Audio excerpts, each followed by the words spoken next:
Okay, ladies and gentlemen, if there's any gentlemen here. Hello. Michael Bridgman here, and it is Friday. It's Friday, my friends, which means we have another fantastic Marketing Wizards Inner Circle live Q&A session. These are exclusive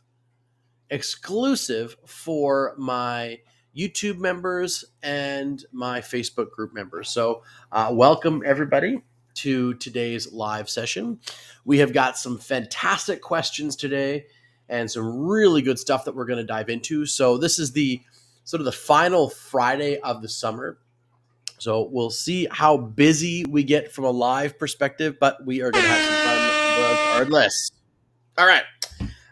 So, without further ado, let's dive into the first question. Actually, before I get there, I just want to make sure everybody understands. If you're watching live here and I'm busy working through something or I'm talking about a subject and you have a question, please feel free, put it in the comment section. I do see them, whether you're watching live on YouTube, whether you're watching live in our Facebook group, whichever. But do put your questions into the comment section. I do see them, and I do my best to answer every question that we get in. So if there's anything that pops up and you're like, "Ooh, I wonder about that," feel free to ask the question in the comment section, and I will get to it. I promise. Okay, so without further ado, let's get rocking and rolling here with our very first question that got submitted by Mario. So a friend of mine, Mario, and I were having a conversation, and Mario said to me that he wanted to reach the next level in his business, but he was feeling really stuck. And this was during a Compass call that we have. So Compass calls they're a little bit like strategy sessions where essentially we find out where Mario would really like to take his business, where he's at right now. And it's about sort of putting in some signposts to make sure that he can, aka Compass, navigate his way to where he wants to go. So during this call, he said, I want to reach the next level of my business, but I'm stuck. And he said, Michael, do you have any suggestions? And so I introduced him to a concept that I've implemented in my life, and it's really, really helped me. And so I call it for myself, the wild success formula. You can take the acronym if you want to, but it's called the wild success formula. And so it's WILDE is how I spell the wild. And anyway, we have some people on here live, so hello to those people who are watching us. Hello. And so the wild success formula is an acronym, and I use it to really help me figure out what I need to do in order to achieve what I want to achieve. So the W in the wild, right? So if you got a pen and paper, you can go WILDE. Okay. So the W in the wild stands for where. And when I say where, I mean, where are you going? Right? You have to ask the question, where do you want to arrive? Where are you getting to? Where are you going with what it is that you're doing? Where is the destination that you want to get to? And where is that goal? And I like the word where because it has a lot of context. It could be what type of goal it could be, but it's also just like I want a journey in my life to get to this spot. So I always ask the question, where am I going with this project, with this business, with this relationship, with this friend, with this thing? Where am I going? Where am I going? Okay. The next part of the where, though, is also where am I right now? So it's a twofold thing. So where am I going, but also where am I? Where am I in this journey? Well, I'm 30% of the way there. I'm 50% of the way there. Or I've got these things in place, but I'm not executing on X, Y, Z. So the where to me is two questions. It's where am I going and also where am I? So I can start to lay out in my imagination or on my trusty old whiteboard back there what the journey is going to look like, right? So that's the W is for where. The I is for intelligence. And when I'm using the word intelligence like an old school, like spy network intelligence sort of thing here. So you need to gather information. You need to gather data. You need to gather intelligence on what type of skills you're going to need, what type of allies you're going to need, what type of mastermind partners you might need, what type of software tools, etc., vehicles, whatever you're going to need in order to achieve the where. So the where question tells you where you want to go, where you currently are. The I, the intelligence question, right? Or you could use the word information, is going, okay, what do I need in order to achieve those things? I need to attract these type of skills. I need to learn them myself, or I need to absorb them myself, or work on them myself. I need to attract the right people. I need to attract the right systems, tools, everything else, the right money, whatever it is. You need to gather intelligence on how to achieve the where you want to get to. Next thing, okay, the L for me stands for learn. And by learn, I mean learn what's necessary, learn what skills you need, learn who you need to talk to. It's one thing about identifying, ooh, I need a really good accountant. Now I got to learn who that is. Now I got to learn and I got to uncover, unpack, I got to discover who that person is, right? And then soak them up into my life. I got to learn the skills I need to learn, and I got to, okay, I need to identify and have better copywriting skills, I need better marketing skills, right? I need better persuasion skills. I need better sales skills. These are all things that you might need to learn. And so you start learning them. Okay, so WIL for the learn. D in our acronym is do the thing. Do the actions that are necessary. Do it. You know how people I know get stuck at the D spot? Maybe that's you right now. You know where you want to go, you know where you are. You've gathered intelligence and information and data on what's necessary to achieve the results you're looking for. You've been learning all about how to get there, right? Learning about all, like, diving deep into the skills, diving deep into these things that you need. You've identified and now you've dove deep, right? But you're not actually doing any of it. You know what's hilarious? I studied marketing concepts and was scared for years to do them. I can't even imagine how cool my businesses would be, what scope we'd be at if I'd just done more, taken more action, implemented faster what I was learning. Because soaking up information is great, my friends, but putting it into action is the thing that's going to drive results. I think you and I can agree on that, right? Yeah. So do the thing over and over and over again. Do the thing. And then the E in my wild success formula comes to evaluate. Right? Do the thing for a determined amount of time. So between your intelligence and information gathering, between your learning stages, you will identify how long you should do the thing to then evaluate it. Right? Should I run ads, for example, for 7 days or 14 days until I evaluate them? Well, in your learning stage and in your information gathering stage, you'll know those things because you've done the research. Right? Do I do this exercise routine for 30 days, then I'm going to evaluate my results? That's what was recommended. Because I think what happens is a lot of us start to do something and either we just keep doing it without ever going to the E, an evaluation step, and we just keep doing it and we're not sure why we're not getting anywhere, right? It's like somebody, they're standing on a treadmill, they're running like crazy. They're like, I keep running, but I'm not actually getting it. Yeah, it's because you're standing on a treadmill. You got to evaluate the situation that you're in. Right? I mean, it's maybe a little on the nose, but people start running ads, and they go after 3 or 4 weeks, they go, okay, we've evaluated, and after 1 week of running ads and this ad and this ad, none of our ads are working. Ads don't work. Well, what they need to do is give them more time, right, and then evaluate. Or they just keep running them without ever looking at them and knowing whether or not they're working or not, and saying, yeah, I don't know what's going on. The amount of the lack of evaluation that I see, and actually building it into your schedule of what you're doing, going, okay, I'm going to evaluate my results of doing this action. Where did it get me to? Am I closer or further away from achieving the where that I want to get to? And then you just repeat the process. Okay, I've evaluated. Am I closer to where? Yes, but these are some challenges. Okay, so I need to gather some more intelligence to make sure I'm on track to get to my where. Right? Then I need to learn how to apply that intelligence. Then I need to do the thing that's being asked of me. Then I need to evaluate the results from there. So it's a circle, right? It's a constant, steady circle And I like to use the acronym WILD, WILDE, to help me stay on track for where I want to get to.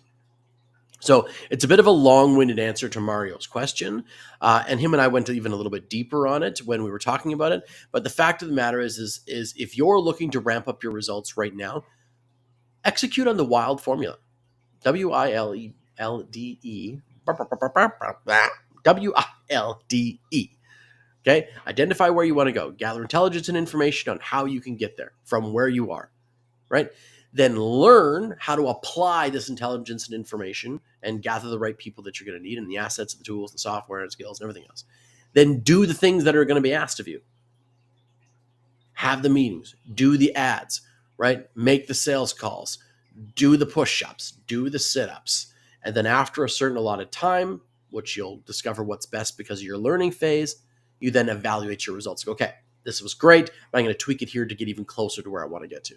This sucked. I need to adjust what it was. The thing that I felt in the information section, I missed these certain elements that were necessary for my success. Okay, so if you want to ramp up your results, I encourage you, test out the WILD success formula and see if it works for you. Love your feedback on it. Okay, next thing is Susan asked me during a live session of last week, I believe it was. She said, do you have any advice on delegating? And we kind of dove into this delegating conversation. And what I realized was that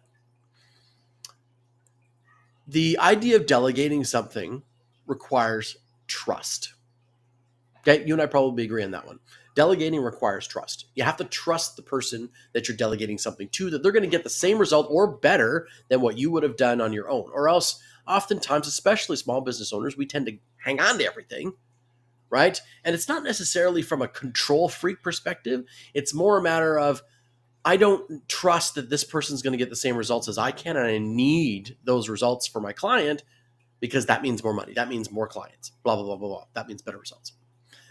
So how do you build the trust? This is what in this conversation with Susan we uncovered. Is like, it's not actually that she's having a delegating problem. It's that she's having a trust problem. And so I learned about systemization and how to build systems in my business from a fire chief.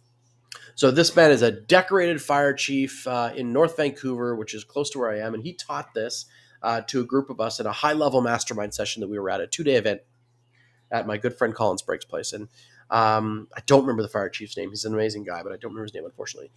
But he taught us this concept because he said you would have big blaze, right? And several fire trucks would show up from different fire halls. But they had a very specific delegation system and they had a very specific structure that automatically helped them communicate information across dozens or even hundreds of firefighters very rapidly. And it was all based on this agreed upon structured system. So essentially, to put it in a nutshell, it was like, okay, the first fire chief that gets there, or the first, what's the word I'm looking for? Anyway, the first commander that gets there, he takes lead, right? And then you basically delegate 3 leads out as the other trucks come, and you're basically branching out, and then more trucks come, and they delegate, and then they delegate, and they do, and basically you build this tree, this pyramid of delegation. And it happens really fast because they all know exactly what the structure is supposed to be. And so there's this massive level of trust that they can communicate and do exactly what's necessary because all of these systems of delegation are in place. And so there's 2 things that he taught me. One I'm going to tell you about, and one I'm going to show you about. So the first thing was he said, now, nobody should really ever be talking to more than 5 people in their business. Like having brain trust conversations. If you're being communicated with on stuff by more than 5 people, it's like, or more than 5 people are reporting to you, I should say, it's likely you're going to be overwhelmed, he said. Because they've done a bunch of studies, and anybody who's in a leadership position, they tend not to be able to delegate or communicate properly once you get beyond 5 people reporting to you and having these big conversations. So it's something really important to keep in mind is in the structure of your own company, how many people are you talking to? I know people that are talking to dozens of individuals between their clients and their internal team. even I struggle with this sometimes, but I know the system, I know the concept, but I wind up getting into a situation where I'm talking to, 8, 9, 10 clients at a time, plus all these members of my internal team. And I have to remember to delegate to my own assistant and say, hey, can you please make sure you communicate with these people? These are the things that I need, right? These are the things the client needs. And I have to remember to say, the specific people in my business, please communicate that to the client. Don't come to me and then I have to go to the client. And it's something that we have to practice, right? But let's talk about the systems themselves, because building systems that work allow you to trust. Okay? So this here is part of my brick and mortar business. I pulled it up because it's a physical thing. I wasn't going to show you a digital version that I have for my my agency company. Okay. So this is our Just About Pets doggy daycare systems binder. These are all the systems in doggy daycare, all of them. So you've got a table of contents here, right? And this is the type of thing. So as you can see, right, this is the type of thing that anybody can step into my doggy daycare and start to understand what's required of them in all these different systems. And I pulled out what you would think was a rather mundane system to have. But the whole idea here is that when these are in place, I now trust, as a business operator, I trust that everybody who steps into the doggy daycare space will be able to do the job because the systems are in alignment. They can rely on the systems, not their own personal initiative or talent, to get things done. So here is our Just About Pets walkie-talkie system. Now, you might think that's redundant or silly, but the fact is I know that everybody who goes back there and everybody who's trained in doggy daycare all gets trained on the walkie-talkie system. How to turn it on, what channel to go to, what to say in response, where the walkie-talkies go, right? All of it. And if they have any questions, right down at the bottom, it says, do you need any help? Can't figure out how to change the volume, do anything. It tells you who to talk to in order to make sure that you get the help that you need. So a system is basically a series of steps, you guys, that are really heading towards a very specific result. So we have right in here the result the system is supposed to deliver, an overview of what's inside the system, the 1 to only 7 steps. If a system has more than 7 steps, it should be 2 different systems. Just putting it out there. Okay. 1 to 7 steps that are in the system, any resources that you're going to need to make sure the system works, and then who to go to for help if you need help. This is just about our walkie-talkie system. We have got this for dogs coming in and out of the space. We've got this for closing, opening, going through gates and doors. Anything you could possibly imagine. Like there are, is it actually numbered here? 47 microsystems inside this binder. And they are from cat boarding to dog boarding to daily daycare duties to cleaning. Everything is all inside this binder. There we go. Yeah, I had some of that. It's all inside this binder. And so when you're building, so to address Susan's question about delegating is easier when you trust. Trust is easier when you've done the work, my friend, to build systems and structure in your company that trust that every time somebody steps up to do a job, they follow the system, they're going to get a darn near the same result. That's why people buy franchises. They have a proven system of success. So I'll post a picture of our walkie-talkie system inside the Facebook group for those that want to check it out in sort of tighter detail and want to do something similar for their own companies. But the fact of the matter is when Susan and I dove into this conversation, I realized that so many business owners don't put systems into their company. Not in a really true, like, dial it down to the microsystem level. So there's a whole lot of interpretation that can happen inside these frameworks. And when interpretation can happen, now as a business owner, you don't trust the results. So if you don't trust the results, you don't delegate. Okay. So that is a critical element of helping make sure your business achieves success is building phenomenal systems. Okay, cool. Okay, so a friend of mine here, him and I were in a conversation and he's getting rock and rolling on something. And he asked me, he said, what's the biggest marketing or sales mistake you made when you were getting your business started? That's a question from Doug. And I thought and thought and thought and thought about this one. And I thought and thought and thought about this one. And after a few minutes, him and I were sort of talking back and forth. And I had one of those like, you know what? I know what it is moments. So it wasn't necessarily right about when I was getting my business started. I had the luxury, you guys, of walking into my family's business. So my family's business was operating. It had a portfolio of products and services, et cetera, et cetera, et cetera. But the fact is that when I came in, it was failing. So it was hemorrhaging money. Things weren't going very well. And once I stabilized the company, I had to let a lot of people go. So once I stabilized the company and I was getting started building it, this is the big mistake I made. So it wasn't a getting started from scratch. This was a starting to grow, starting to want to invest in marketing. So here's what happened. I prioritized the wrong thing. Flat out, plain and simple. I prioritized the wrong thing when I started to grow my brick and mortar business. Now, I learned the lesson very well when I started growing my agency. I learned it. We didn't have this problem in my agency, but we had this problem in my brick and mortar business. I spent years, follow me here, years and years, many years, bear the scars about chasing the wrong thing. And I was chasing new leads and new clients rather than new sales. I was chasing new leads and clients rather than new sales. And then I read an article. I wish I remembered where, but I read an article in a business magazine, I think, that was talking about the fact that it is 7 times more expensive to acquire a new client than to simply sell to an existing client. And I was like, come on, that can't be true. Can't be true.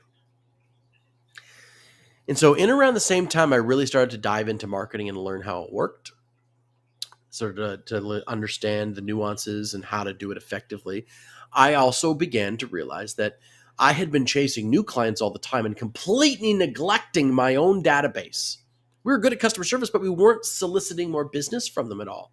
If they were a doggy daycare client, great, they're a doggy daycare client. If they're a grooming client, great, they're a grooming client. If they're coming in for raw food, great, they're coming in for raw food. I was never, ever, ever really spending much time migrating them to the other elements of our business. And you might think, oh gosh, Michael, how stupid. But so many of us get stuck there where we're so busy chasing new clients, new leads, new prospects. We want new sales that way when we forget about the fact that there's a huge amount of revenue and far greater profit from simply marketing to the people that already know, like, and trust you.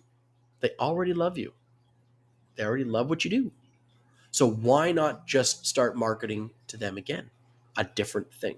So when we did this, we implemented a loyalty program. The loyalty program told us a lot about our clients' buying habits and what they were all about, which was great. And so the loyalty program started to allow us to broaden what we were offering to people. And then we started to put in more email marketing. And now we do a lot more SMS marketing, for example. We broadened our content, all to basically make sure that when a client comes into our sphere, they're not just offered a singular thing. We start to, over time, broaden what we offer them so that they can see the entire portfolio of what we do. And it allowed us to multiply our profit darn near 7x versus what it was. That difference number, the 7 times number, became clear as day once we started to change these things. The amount of money and time I invested in the loyalty program versus how much it kicked off, if I were to say buy ads with it instead, massive difference. And it was darn near close to the 7 times. I think it was about just over 6 times. So we were close to that number. So the thing I want to encourage you, right? The number one marketing mistake that I made was in chasing new clients all the time and exhausting my resources trying to get new clients into the store. When there was a mountain of existing clients that were happy and that would more than likely, or have more than likely, bought way more product and services from us if I just simply focused on them, nurturing them, making them feel amazing, ramping up how much we did for them. If we had focused more on that, then our business would have multiplied dramatically faster. And it's a big part of what we do today. It's a big part of what I do in my agency today too. So that was the number one mistake I made. I chased new leads instead of new sales, because new sales can come from existing clients. And it made a big, huge difference once I changed that. So to answer Doug's question, that's where we were at. Okay, so I hope that was valuable today, you guys. To summarize, we went over Mario's question, which was, I'm wanting to reach the next level in my business, but I'm stuck. Any suggestions? And I introduce you to the WILD success formula, WILDE, where intelligence, learn, do, evaluate. Put those into place for yourself. Okay. Then we talked about systems and what I learned from the firefighters, that delegation can happen fast if there's a phenomenal level of systemization in place, right? And that when people arrive on scene, they trust the system, and the system pulls people through to a great result. And I gave you an example of a micro system in my own business here, on how we do these things, and so how you make a system foolproof. Okay. And then last but not least, that was my, I forgot to show the question. That was my, how do you delegate better? Well, you have better systems, for Susan's question. And then finally, with Doug's question here, as we just wrap things up, about what the biggest mistake for marketing or sales that I made when I was getting my business started. And it was when I was starting to really market my first business. And that was that I focused far too much on just getting new people into my company, new leads, rather than going, hang on, I have this existing database. I could just sell them more stuff and make way better money, way higher profit, right? Because there's very little marketing expense there, and grow my business faster that way. I have bigger resources to pull from. So listen, you need new leads. It's necessary, but not at the neglect of your existing database, right? Use the existing database you have to really push your company to an amazing level to begin with. And then you'll obviously start attracting new leads, and you can start going to new leads from a place of abundance that way. Okay. So that is it for today's Friday Q&A call. Thank you so much for being on here, my friends. It was wonderful to see you. I hope you have had an amazing summer, and I will be back next week with another Marketing Wizards Inner Circle. I have been Michael Bridgman. You have been awesome. This has been another episode. And so go out there, my friends, enchant your audience, make some magic happen, and I will see you next week. Ciao for now.